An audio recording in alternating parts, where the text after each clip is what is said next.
And we're here today to talk a bit about politics in this country. For a long time since Federation, many Australians weren't that interested in politics. They voted at elections, they followed the way their parents had voted, and they couldn't see the point really that, of course, we had a stable democracy in this country.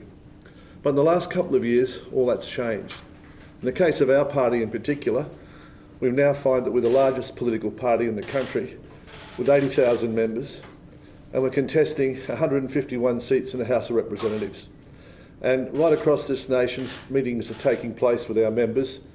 Last night in Melbourne, there were 4 meetings attended by over 400 to 500 people because they're concerned and they're angry that their democracy's been lost, that they feel they've got no hope for themselves, and they've witnessed the slow destruction of our country. They've seen the Prime Minister establish the National Cabinet to rob from the people, all the people they elected to serve in the Australian Cabinet. That federal members of Parliament, the institutions that we've got, have been abandoned, all for the sake of politics, all for the sake of business, money, and the destruction of our economy. We know today Australia's got over $1 trillion of debt. But in all this crisis, this alleged health crisis, there's been no hospitals built. There's been no money put into further education for doctors or for nurses. There's been no recruitment of people overseas, and there's been no purchasing of medicine, other than purchase hundreds of millions of doses of vaccine when there's only 23 million Australians. It's been a waste of Australia's money and a transference of our wealth to another country. We've seen the destruction of small businesses. You only have to walk down Queen Street to see the number of shops that are vacant, the for lease signs. We've seen the lifetime work of many people being destroyed by a government that's hard and harsh, both at a state and a federal level. But most importantly, we've seen the abandonment from the political class, the Labor Party, the Liberal Party and the Greens of the Australian people. We know now that the Liberal Party and the Labor Party really don't have any policies that are different. We've seen the Labor Party adopt net zero in 2050. We've seen the Liberal Party adopt net zero in 2050. And we've seen that they're joined at the hip. So the United Australia Party is standing at this election because we have to provide hope and leadership and strength to all Australians. And I come here today full of admiration for our federal leader, Craig Kelly, and to announce to you all that we're standing senators in every state of Australia, and it's been decided that I will lead the Senate ticket at this election on a national level, and also to announce to you all some of our candidates for the coming Senate election. We've got an outstanding team right across Australia, and one of the features in our endorsement process was over 100 people in Victoria, in New South Wales, would nominate to become senators to represent the party at the coming election. So we're very confident that we'll play a key role in the Senate of the next Parliament. And our motto, of course, is that Australians can never trust Labor, Liberal or the Greens again. Our Queensland team is led by myself. I'm a former member of the House of Representatives. It includes manufacturing executive from Townsville, Martin Brewster, who's not here today because he's quarantining. He's in his last day of COVID quarantine, so he couldn't be here. We've got Desmond Addy here from North Queensland. Desmond's had a strong involvement in the Indigenous community in Queensland. He's served the people of Queensland for many years in a whole variety of organisations. And here from Brisbane, on my right, is Jack McCabe. Jack, 32 years of age, been active in our party politics for a number of years, and he's been selected out of a number of people to represent the state. So we're very, very confident in facing the state election. In New South Wales, our Senate team will be led by a former Deloitte CEO, Dominic Martino, and our second person on the ticket will be our State Director for New South Wales, Sue Ellen Wrightson from Newcastle, and one of our long-standing members, Wayne Moore, and medical practitioners, Michelle Martin and Johnny Yap, a marine industry executive, makes up the team with Stephen Ambrose. There's a large number of people standing in New South Wales, more you would say than we could possibly win Senate seats for. But such is the enthusiasm, such is the vigour, that people want to leave their employment and want to make a stand against what's been happening in our country, the slow destruction of our democracy. In Victoria, where our federal leader Craig Kelly has addressed over 200 and 300,000 people, which has scantily been covered by the media, we've got property executive Ralph Babbitt representing us in Melbourne. He comes from Melbourne. And a noted pilot, Roger McKay, who's served this country in the Air Force. And it's a great disgrace to see what's happened to our national airline, Qantas. And of course, we're happy to say that our third Senate candidate in Victoria is a Qantas former flight attendant, Kelly Moran, who took a courageous stand against people being blackmailed about losing their jobs, and she feels she's got an important point to play. The team's made up with company director Ken Grimman and another businessman, Andrew Cubberson from Melbourne, and an education executive from Andrew Laylaw. So many people want to do something about what's happened to our country. So many people are enthusiastic to make sure it doesn't happen again. Indeed, we're in a state of change for our nation. And for those who don't think that's happening are those who are blind. Australians know how they've been treated. They know how their democracy's been trashed. And in South Australia, our Senate team is led by a finance executive, Michael Albram, and includes a nurse who left her job, made a courageous decision to leave her job when 3,500 other nurses left their job in South Australia because she put principle and courage over complacency and self-interest.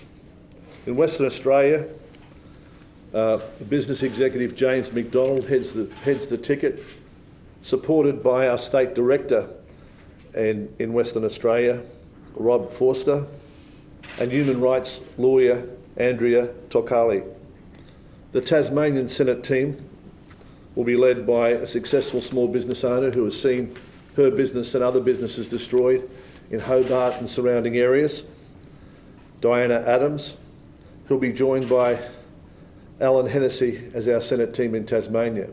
Alan's had a long and very distinguished military career in the Australian Armed Forces, and he views this as being a national crisis for which he's duty-bound to defend the country. In the Australian Capital Territory, we've got a number of people that have resigned their positions with the federal government, given up their careers because they thought they had to make a stand on the state of our nation. And James Savdoudis will lead the team, supported by Sean Conway. As Senate Leader for the United Australia Party, I'm in a position that I never thought I'd be back in politics. The reason that I've come back into politics and to take a key role at this important time is because of the state of the nation. We are facing a $1.3 trillion national debt.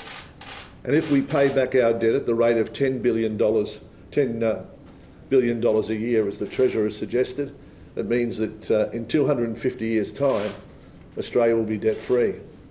It's hard to believe when John Howard left office that Australia was debt-free. It's hard to see the havoc, first under Gillard and Rudd, has wrought on the country. But if we look at the debt graph, we see that 80% of that debt graph has come under the prime ministerships of Malcolm Turnbull and Scott Morrison and the Liberal Party. It's clear that the Liberal Party doesn't know how to manage the economy. It's clear that the Liberal Party is a party that just lives on debt and migration as a means of growth, rather than generating real exports and real growth for the countries.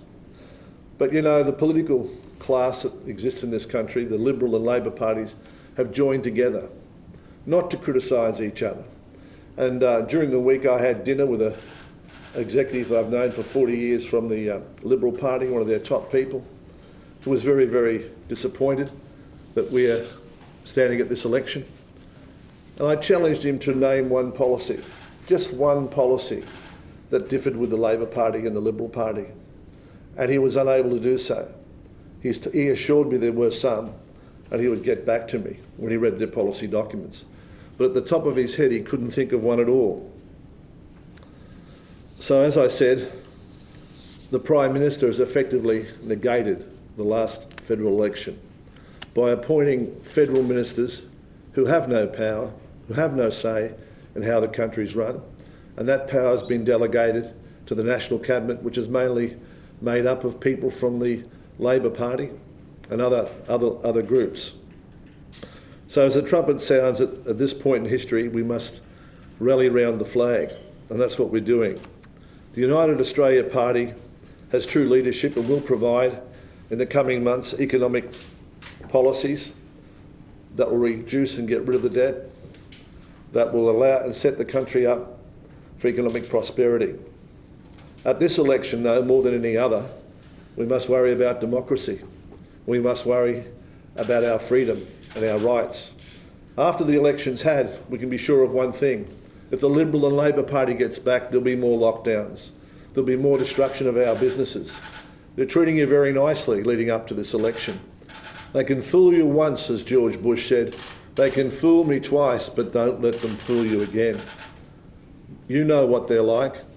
These are the people that don't really care about our country, don't really care about our population, and don't care about the future of our children. So at that stage, I might end it and answer any questions. Anyone's here to answer any questions that you might have. Does that make Craig Kelly your boss now? Who calls the shots? Well, Craig Kelly's the federal leader. He's certainly the boss of the party. He's your boss? Of course he's my boss, yeah. But I'm leading the team in the Senate. And as you know, the Liberal Party in government have got a Senate team leader at the moment. I can't recall who he is, so if he's not too significant. And certainly the reason that we're standing is not for individuals. The reason we're standing is because we believe the policies of this country are wrong for the country. We believe there's no real commitment. I can understand at a personal level the Liberal and Labor members of Parliament, because their greatest fear is that they'll lose their election, they won't be able to find a job, they won't be able to support their family. Fortunately, I don't have that problem. And the people that have come to serve us, public service has no reward. Public service is really, your reward is history. And I think that's the difference between our party members. They're made up of people, many former Liberals, Labor and Greens members that are disgusted with the policies and disgusted with what's happened to Australia and believe there's a better way. And I guess I'm one of them. This puts you in direct competition with Pauline Hanson, Campbell Newman, Amanda Stoker. Do you believe you can actually beat the three of them? Well, I don't think there's any question about that. You know, the LNP in Queensland would have probably about 8,000 members. We've got 17,500 members. There's no question about that. We're very confident that we'll win Senate seats in Queensland and we'll win House of Rep seats in Queensland.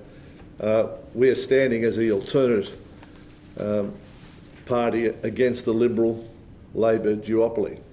And we're standing in every seat in the House of Reps. The Queensland LNP has had some trouble raising money in the past few years. Do you think that puts you at an advantage over them? Well, in February we'll commence the largest and most extensive political campaign in the nation's history. And I don't think we have any problems raising money or having money or having the necessary financial resources, because we'll be sure that the people of Australia can be informed. 83 million on advertising last election. How much have you budgeted this time around? I don't budget.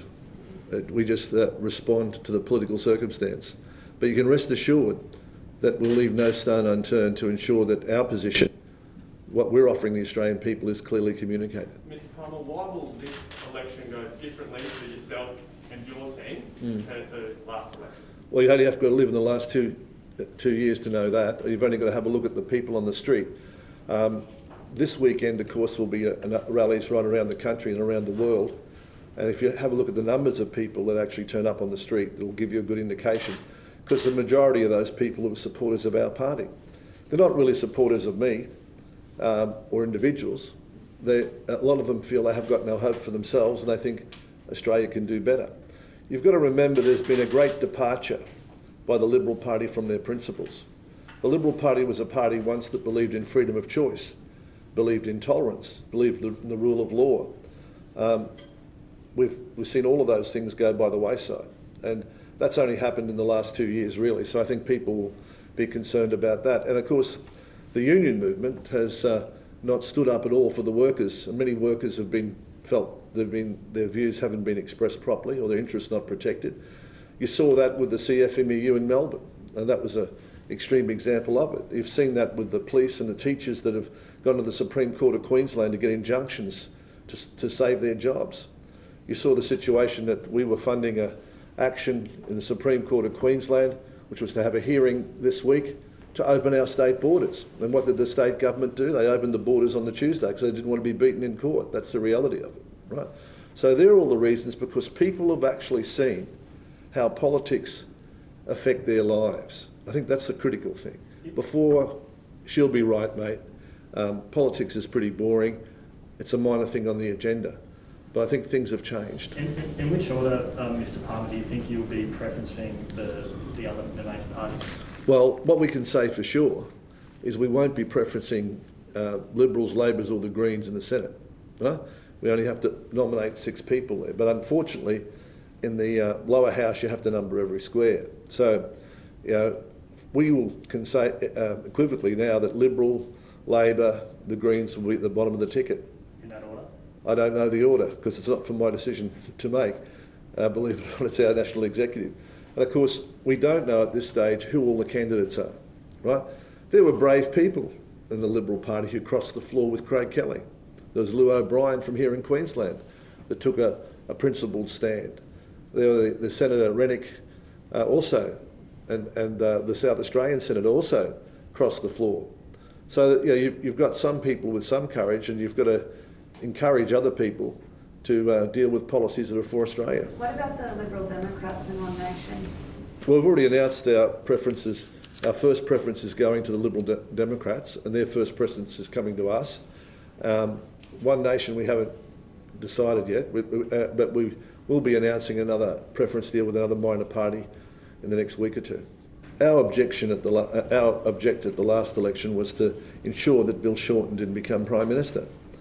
I don't know if you realise it, but Bill Shorten didn't become Prime Minister. That we were polling before that election about 10%, and I asked our people to support the coalition, and still 3.5% of them voted for us. So we achieved our objective. We got exactly what we wanted for the country, because where would we have been if the Labor Party had been in power? We're $1.3 trillion of debt now, but Bill Shorten's Labor's proposal at that election was to spend another $1 trillion on other things. So our debt would have been $2 trillion, right? So I don't regret stopping that from happening. What do you hope to achieve this time around? Well, we hope to win the election, and you know, our party numbers are indicating that that's the case. You know, if you look at correlate our party vote with our numbers of members at different elections, you'll see that it's very substantial now. We have 80,000 members. The Liberal Party doesn't have 80,000 members. The Labor Party doesn't have 80,000 members. So that's something you should think about. It's not just how much money you'll spend, it's what support you've got on the ground. And you mentioned polling. What is your polling showing you, especially in Central and North Queensland? Well, they're showing us, for example, in Sydney and Melbourne, right, that our votes climbing into the low 20s at the moment, right? It's also showing that there's a very large proportion in our polling of Australians that they don't know. They're in the don't know category at the moment. And when you go into that don't know category, you ask them, well, which party are you leaning towards? And over 40% of them in our polling have said they're leaning towards our party. So, of course, the election campaign has not yet begun. There's got to be the launch of the campaigns. Mr. Kelly's got to set out the agenda the United Australia Party has for Australia. And they're the category of people that will make a difference in the coming months. Right? That 80,000, you've got to be very confident with that, haven't you? Does it give you a sense of, is it an achievement already, I guess, to get that number? Well, I think so. I think if you look, I've been doing elections for 50 years nearly. I've run elections for the coalition in a former life. But let me say that one of the big things in any election campaign for any political party is getting people on the ground to give out your how to vote cards to make impacts and things like that. So if you take our party at the last election, I guess there would have been 1/3 of the seats in Australia, that we might have had some presence giving out how to vote cards. Certainly not covering every booth, but maybe covering 50% of them. But I'd say at the moment, we'll be covering every booth with 5 or 6 people. So that'll make a difference because people will see us on the ground. I think it also makes a difference to a lot of people that have changed their votes. I mean, no one would have thought that the members of the Greens party would be joining our party, right? And we've got thousands of people that were with the Greens that have joined our party because they don't like the policies the Greens have come up with on vaccination or a range of other things which are non-environmental. So, we have a party which is trying to unite Australians at a time of national crisis. And the people that have joined us feel that they're not being listened to. Their views are not being listened to by people in authority, that their livelihood's been put in jeopardy, whether they're working. A lot of people that have joined us, for example, in New South Wales, we've got 20,000 people that have been double vaxxed in a survey that we carried out and seen what they did. And they joined us because they were double vaxxed and they were locked down for 6 months after that, right? So they feel that the government wasn't honest with them and that they've been treated harshly. A lot of people that, on the vaccine issue that are double vaxxed have thought that people should have the right of free choice on what medicine they take and what medicine they don't. Others that have joined us are concerned about the future, about the technology to identify who you are, which we've seen happening and developing in China. They're worried that that's what government will do next, a facial recognition technology that will enter a stage where we have government by remote control, where our bank accounts are pillaged, where our identity is known. There'll be a social credit system like what there is in China. These things are very un-Australian, and they sound very un-Australian, but some of the things that have happened in the last couple of years. So there's a lot of concern, but these things will happen to our country. There's a concern too that journalists are no longer free to write their stories, that editors regularly censor their stories, that politicians are black-banned, like Craig Kelly's been black-banned from a number of networks because of his views, because he doesn't agree with someone. And there was an understanding in this country that whether you disagreed with someone or you didn't, would listen to both sides of the argument and would make a decision. It seems to be that that's changing in Australia. And a lot of people are concerned that their relatives died in the Second World War, fought for democracy, that we didn't have totalitarianism. So these are the different concerns that come across to me, and that's one of the reasons why I'm happy to support the party. The people that are in our party view that they must stand, they must participate in this democracy. They're not in it to get a good salary. And we've got some extraordinary candidates. In Victoria, for example, we've got a member of the Spencer family, from Lady Diana's family. We've got directors from large accounting companies. We've got the former CEO from Deloitte's standing in New South Wales. So really, and we've got a great diversity of people. So what's wrong with the debate? What's wrong with an election? What's wrong with the public's right to know? But secondly, the High Court has made it very, very clear that the freedom of political communication in this country is protected by the Constitution. And if anyone gets in the way of that, there'll just be a court order against them. I think coming forward, it's liberty and freedom that we've got to be concerned about. And I think we've also got to be concerned about our economy. We've got to make sure that we can reduce our debt and we can get our small businesses going. I mean, the profit that's made by a small business normally is on the last 20% of its patronage. This current policies we've got here, of course, eliminates that profit for many people. And if you're in small business, normally you've borrowed money from the bank, you've normally given your house as security, and the banks are calling up those homes from countless thousands of Australians. And that's why they're upset. That's why they're joining our party. That's why we've got 80,000 members, because when they close their small business, while it may be devastating for them, it means 20 people may lose their jobs, and those people may have mortgages as well. So we've got to stop that trend, and we've got to give people an opportunity and a chance in this country to be all they could be. Public policy really should be about the things that we need to get done in the country, about putting people back to work, about having economic growth. Now, are there any more questions we've got? I've just got about another 3 minutes, that's all. What are your target seats? Well, we're targeting every seat in the House of Representatives. Which ones do you think you're most likely to win, though? Well, I think we can win seats in Western Sydney, Western Melbourne. I think there's seats in Queensland that we can win as well, right? Based on the membership, there are seats in Western Sydney where we've got 3,000 members in one seat, right? So that would indicate a great amount of dissatisfaction with both the Liberal and Labor Party, you know. And of course, in Western Sydney, you saw them being locked down for 6 months by the Liberal government, while if you lived on the North Shore, you didn't have that problem. So that sort of discrimination is bad for Australians. And the same thing happened in Melbourne under Dan Andrews. So I think, you know, Australians will make a difference at this election. I think it is a different election, like the question you said before, it's a different election.